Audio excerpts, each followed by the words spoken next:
అమ్మవారు దేవకార్య సముద్యత, 10 మందికి మంచి చేసేది, మనది మనకి మంచి చేసేది. ఏనన్నా చాలా జాగ్రత్తగా అర్థం చేసుకోవాలి నాన్న. అమ్మ చాలా, మీకు తెలియదు నాన్న, మీకు ఆ తల్లి అసలు నువ్వే అమ్మవారు అయిపోతావు అమ్మ, అలా చేసేస్తుంది. పోరా నీకేం కావాలిపో, వెళ్ళు, ఏదో అనుకుంటే అదే జరుగుతుంది, వెళ్ళు అనుకో. అలా దేవకార్య సముచిత. నువ్వు ఎలా వస్తున్నావు మా సృష్టిని ఎలా చేస్తున్నావు? ఉజ్జద్భాను సహస్రాభ చతుర్బాహు సమన్విత. ఉజ్జద్భాను అంటే ఎర్రగా సృష్టి వస్తోందని. పొద్దున ఉదయించే సూర్యుడు ఎర్రగా ఎలా ఉంటాడు? బిడ్డ పుట్టినప్పుడు ఎర్రగా ఎలా ఉంటాడు? రక్తం ముద్ద. ఉజ్జద్భాను సహస్రాభ చతుర్బాహు సమన్విత అంటే 4 దిక్కుల్ని సృష్టించావు. తూర్పు పడమర అన్నట్టు 4 దిక్కులతో, 4 చేతులతో. మనోరూపేక్షుకోదండ, మనోరూపేక్షుకోదండ మనస్సు, నీ మనసు నుంచి వచ్చినది ఇది ఈ సృష్టి. ఇలా ప్రతి నామము కూడా ఒక కథగా కూడా మనం ఆ తల్లి చూపిస్తుందమ్మా. ఏ నామానికి ఆ నామం చూపించినప్పుడు ఆ నామంలో ఉన్న గొప్పతనం చెప్తుంది. అలా ఈ తల్లి పైనుంచి వస్తున్నప్పుడు 10 పెట్టుకుని 9 దశమహావిద్యలు అంటే భువనేశ్వరిగా వచ్చినది అమ్మా. భువనేశ్వరిగా వచ్చి ఈ సృష్టి చేసినది అని. మళ్ళీ పైకి వెళ్ళిపోతే లలిత అయిపోతుంది. అట్రిబ్యూట్స్ నాన్న. ఇప్పుడు నువ్వు ఉన్నావు, వంటింట్లో ఉన్నప్పుడు ఏం చేస్తున్నారండి అంటే అప్పుడు నువ్వేమవుతావు? అప్పుడు వంట చేస్తున్నానండి, గృహిణి, అవునా? ఇంకో పనిలో ఉన్నావు అనుకో, అవునా? అట్రిబ్యూట్స్ నాన్న. ఆఫీస్లో ఉన్నావు, ఆఫీస్కి పోయారండి, రోజు ఆఫీస్కి వెళ్తున్నాండి, ఆఫీసర్ అండి ఆమె. అంత మాత్రం నువ్వు కాకుండా పోతావా? నీ అట్రిబ్యూట్స్ పెట్టుకుని ఎలా చెప్తాం? భువనేశ్వరి అమ్మవారు వేరు, ఆఫీస్ పోయే వాళ్ళు వేరు, ఇంట్లో ఉన్న గృహిణి వేరు అని అలా చెప్పలేం కదా. ఒకే వ్యక్తి ఇన్ని పనులు చేస్తున్నారు అంతే. ఉన్నది ఒకటే ఉందమ్మా, పైన 10 అమ్మవార్లు కూర్చోలేదు అక్కడ చీరలు కట్టుకొని అమ్మా. తల్లి నిన్నే దర్శనం అయింది అమ్మవారు అమ్మా. తల్లి ఆజ్ఞాచక్రంలో అలా దర్శనం ఇస్తుంది అమ్మవారు. ఏం మాట్లాడలేదు, చిరునవ్వు అంతే. అందుకే ఇవాళ ఎంతో ఆనందంగా పొద్దునుంచి ధ్యానం యోగం చేసుకుని, సరే తల్లి నువ్వు ఎంతవరకు పలికిస్తే అంతవరకు చెప్తాను అన్నారు. చాలా సింపుల్ భాషలో మాట్లాడుతాను నేను కాంప్లికేట్ చేయను. చెయ్యాలి అంటే మనకు మీకు అర్థం కాదు. ఇక నాదే అర్థం కాకపోతే ఇక నాన్నగారి పుస్తకం ఏం అర్థం అవుతుంది? అది అన్నట్టు. సో సామాన్యుడు, పామరులు కూడా అర్థం చేసుకుని అమృతం అనేది, ప్రసాదం అనేది అందరికీ దక్కాలి. అది నా వరకు నేను చేసుకున్నది కాదు అమ్మా.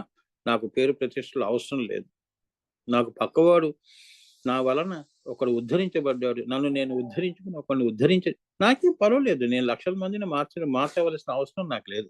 ఒక్కడు బాగుపడ్డాడన్నా నా జీవితానికి సార్థకత. పోలే ఒక్కడన్నా బాగుపడ్డాడు. తల్లి నువ్వు ఇచ్చిన ఈ శరీరానికి ఒక అర్థము పరమార్థము కల్పించావు, సంతోషం. పద నేను తీసుకెళ్ళిపో, నేను వచ్చేస్తున్నాను పైకి. ఈ పంజరం నుంచి బయటికి వదిలి ఆకాశంలో వెళ్ళిపోతుంది పక్షి, ప్రాణపక్షి. ఇది జీవపక్షి. ఎందుకంటే పంజరంలో ఉంది కాబట్టి, జీవము అనే పంజరంలో ఉంది కాబట్టి జీవపక్షి. ఈ గుండెలో నుంచి ఈ తలుపులు తెచ్చామనుకో ఆజ్ఞాచక్రంలోకి వెళ్ళిపోతుంది ఈ ప్రాణపక్షి. అదే ముఖ్య ప్రాణముగా అమ్మవారి దగ్గరికి వెళ్ళిపోతుంది. అదే జ్యోతి, నీ ఆత్మజ్యోతి. అర్థమైందా? అది ఉత్తమమైన ఆలోచనలు అలా చేయాలి నాన్న. అమ్మవారు ఎప్పుడు కూడా నేను పైన పెడుతుంది, కింద పెట్టదు. జీవ దృష్టి తీసేస్తుందమ్మా, శివ దృష్టి ఇస్తుంది. శివజ్ఞానము అంటే ఇది. ఆజ్ఞాచక్రం పైనంతా శివజ్ఞానము అమ్మా. శివుడి యొక్క కరుణ ఉంటేనే కానీ పైకి మనం పైనవి తెలుసుకోలేము. మన చదువులు కూడా చూడండి, ఎంతవరకు కాస్మోలో ఈ విశ్వములో ఎలక్ట్రాన్స్, న్యూట్రాన్స్, ప్రోటాన్స్ వరకు వచ్చాడు. ఇవి ఎక్కడి నుంచి వచ్చాయి అనేది ఎవరు చెప్పలేకపోతున్నారు. ఇంతకుముందు నేనేం చెప్పాను? ఆపోజ్యోతి అన్నాను. కాంతియే గడ్డ కడితే ఎందుకు గడ్డ కట్టదు? కడుతుంది. అంతే కదా, ముద్దలు ముద్దలుగా అవి అణువులుగా అణువులై ఏమా సబ్ ఆటమ్స్ మాలిక్యూల్స్ మ్యాటర్, అండము పిండము బ్రహ్మాండము. ఇది ఎలా జరిగింది? 9 రోజుల్లో 9 మాసాల్లో జరిగిపోయింది. అమ్మవారికి 9 ఆవరణాలు. మరి ఇక్కడ మనం ఆడవాళ్ళకి సృష్టి క్రమంలో 9 నెలలు 9 మాసాలు, నవమాసాలు మోయటం, ఇంకా 10 లేదు.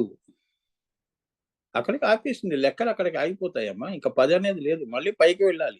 1 0 తెచ్చుకొని 10 అనాలి, మళ్ళీ పైకి వెళ్ళి 1 1 11 1 అన్ని కాంబినేషన్స్ అండ్ పర్మిటేషన్స్. దీన్నే అనేకము, ఏకము అనేకము కావటం.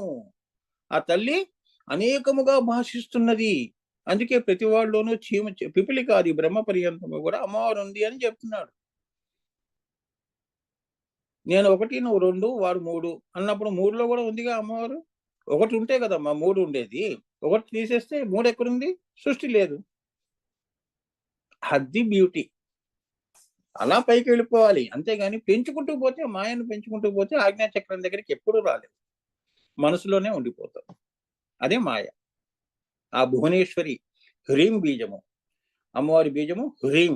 ఓం హ్రీం ఓం, ఓం హ్రీం ఓం. అది హ్రీంకారాసన గర్భి, అదే భువనేశ్వరి. ఆ తల్లి దయ ఉందనుకో, ఉండవే నీ కంటి పొరని ఇలా తీస్తాను అంటుంది. అయిపోయింది, నీ ఇంకా నువ్వు 3వ కన్ను దగ్గరకు వచ్చేసావు. అసలు ఆ తల్లి చూపే చాలమ్మా. ఆమె చూపు కోసం ఏమ్మా పైన ఏంటి బ్రహ్మ విష్ణు మహేశ్వరులు దగ్గర నుంచి ఆ త్రికోణం విశ్వయోని దగ్గర, ఆ బిందువు దగ్గర, ఆ మణిద్వీపాల్లో ఆ తల్లి చూపు కోసం అందరూ ఎదురు చూస్తూ ఉంటారట. ఇంకా మనం ఎక్కడమ్మా, మనం భూమి మీద ఉన్నాం మనం.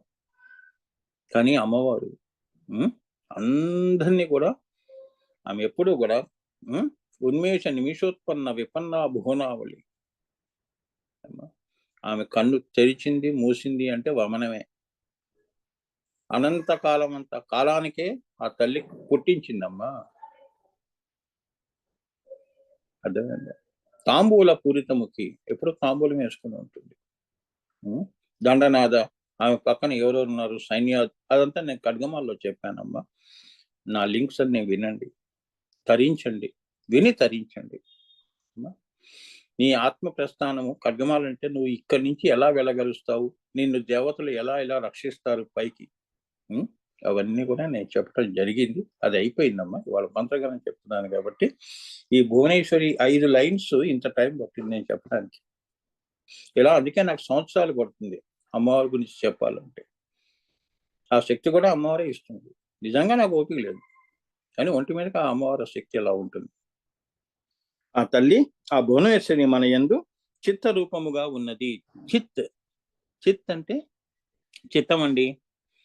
నా మనసుకి ఏం తోస్తే అది చేస్తానండి అంటావే, ఆ చిత్ రూపంలో ఉన్నది అని ఆ అమ్మవారు. అహంకార రూపముగా కూడా ఉన్నది. నాది అంటున్నావే, అహంకార రూపంగా ఉంటుంది. మహానుభావులు ఈ అహంకారాన్ని తొలగించుకోవాలి అంటే, అహంలో ఆని తొలగిస్తే హం, నువ్వే ఆకాశం 3వ కన్ను దగ్గర. ఆ ఆని తొలగించుకోవటమే అంత కష్టం. ఆ ప్లస్ హం. ఆ అంటే శివుడు, హం అంటే వారిద్దరు ద్వైతము. మళ్ళీ వారిద్దరిని ఏకం ఎక్కడ చేస్తావు? అహంత 3వ కన్ను దగ్గర. అక్కడేమంటున్నావు?